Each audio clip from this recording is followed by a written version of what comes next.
किसान आंदोलन से जुड़ी इस वक्त की बड़ी खबर आपको दे दें। अमित शाह के घर पर चल रही अहम बैठक खत्म हो गई है। किसानों के साथ हुई कल की बातचीत को लेकर यह मीटिंग हो रही थी। इस मीटिंग में कृषि मंत्री नरेंद्र सिंह तोमर और पीयूष गोयल शामिल हुए। कृषि मंत्री नरेंद्र सिंह तोमर और पीयूष गोयल उस मीटिंग में शामिल थे जब कल किसानों के साथ करीब 4 घंटे की बातचीत हुई थी।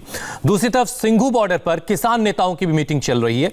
किसानों की मीटिंग में आगे की रणनीति पर चर्चा की जा रही है। हमारे संवाददाता देवेंद्र पराशर इस पर और ज्यादा अपडेट के साथ हमारे साथ जुड़ चुके हैं।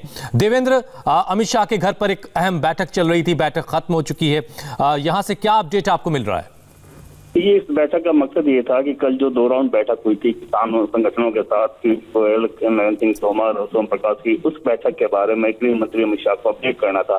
पहली बैठक जो कि विज्ञान भवन में चली थी और विज्ञान भवन की बैठक खत्म होने के बाद दूसरी बैठक कृषि मंत्रालय में हुई थी जिसमें नरेंद्र सिंह तोमर, पीयूष गोयल, सोम प्रकाश तीनों मौजूद थे। वहाँ पे जो हिकायत ग्रुप का जो संगठन है, किसान संगठन, उन लोगों के साथ एक लंबी बातचीत हुई थी। तो इस सारी बातचीत का ब्यौरा गृह मंत्री अमित शाह को देना था और फिर कल जो बैठक होनी है उसके लिए फीडबैक लेना है। हालांकि उसमें सबसे महत्वपूर्ण चीज ये है कि किसान संगठनों की तरफ से जो आपत्तियां आती हैं, बिंदुवार आपत्तियां जो सरकार की तरफ से मांगी गई हैं आज, तो वो आपत्ति आ जाने के बाद उस सरकार बेहतर तरीके से उस पर स्ट्रेटजी बना पाएगी कि किसानों की जो समस्या है, जो ऑब्जेक्शन है, उसके किस ऑब्जेक्शन को कैसे एड्रेस करना है कल की बैठक में। फिलहाल इस बैठक में अमित शाह को पूरा अपडेट दिया गया है अब तक की बातचीत का।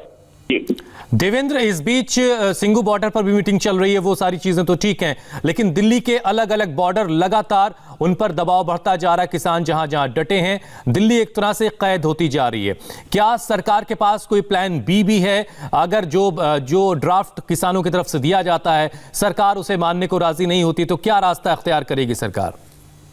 देखिए, निश्चित तौर पे उसके बाद अगर उस बातचीत के अलावा कोई और विकल्प नजर नहीं आएगा तो इसमें सरकार की पूरी कोशिश ये रहेगी और इसीलिए पॉइंट वाइज पॉइंट सारे ऑब्जेक्शन मांगा गया है ताकि किसानों की बात समझी भी जा सके और उन्हें समझाया भी जा सके। सरकार के कल कुछ बड़े अधिकारियों ने जो किसान संगठन के लोगों से बात की थी तो उनमें से बहुत सारी बातें जो किसान संगठन के लोग कह रहे थे वो सीधे सीधे तर्क के आधार पर उन बातों को खारिज कर रहे थे। तो सरकार की पूरी कोशिश है कि कल की जब बैठक हो तो उसमें सारे ऑब्जेक्शन सामने हों और उन ऑब्जेक्शन को, और देवेंद्र, यही वजह है कि सरकार की तरफ से बात कही गई है कि आप अपनी आपत्तियों को पॉइंट वाइज एक ड्राफ्ट के तौर पर हमारे सामने रखें ताकि उसका हम समाधान निकाल सके। बहुत बहुत शुक्रिया देवेंद्र हमारे साथ जुड़ने के लिए। तो अहम बैठक अमित शाह के घर पर चल रही थी, वो बैठक खत्म हो गई है। कल एक अहम बैठक होनी है किसान और सरकार के बीच और उस बैठक के बाद क्या टकराव, क्या गतिरोध खत्म होगा, इस पर सबकी नजर है। एक ब्रेक का वक्त है यहाँ पर। ब्रेक के बाद देश और दुनिया की 100 बड़ी खबर होगी सुपर 100 में।